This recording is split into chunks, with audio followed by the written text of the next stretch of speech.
کہ حق کے تعالیٰ اسے وہ نعمت زائل اور دور کر دیتا ہے، اور جاہلوں کے حق میں نعمتیں ایسی ہیں جیسے گندگی اور نجاست کے ڈھیروں پر پھولوں کا باغ ہو۔ جتنی نعمتیں اللہ تعالیٰ نے تجھے انعام فرمائی ہیں سب کو اچھا سمجھ، اس کی کسی نعمت کو ضائع نہ کر، اور اس کی نعمتوں کا اثر و نشان تجھ پر نظر آنا چاہیے۔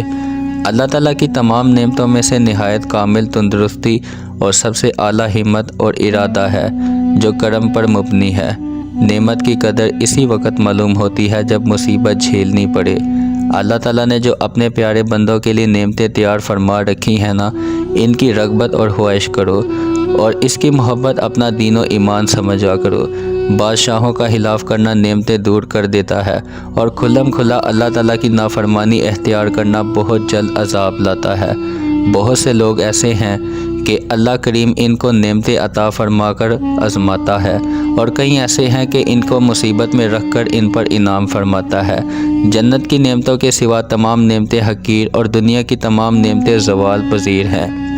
آرام اور عافیت کا دوام اللہ تعالیٰ کا عمدہ عطیہ اور بندے کے لیے نہایت بہترین حصہ ہے۔ ہر ایک وہ نعمت جس میں لوگوں کے ساتھ نیک سلوک کیا جائے وہ زوال سے مامون اور بربادی سے محفوظ رہتی ہے۔ نعمت کا انکار کرنے والا خالق اور مخلوق دونوں کے ہاں برا اور لائق مذمت ہے۔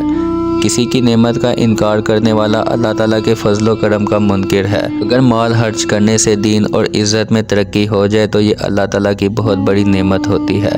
اللہ تعالیٰ کی کسی نعمت کو ضائع نہ کیا کرو، اور چاہیے کہ اللہ تعالیٰ کی نعمتوں کے انعام معلوم ہو۔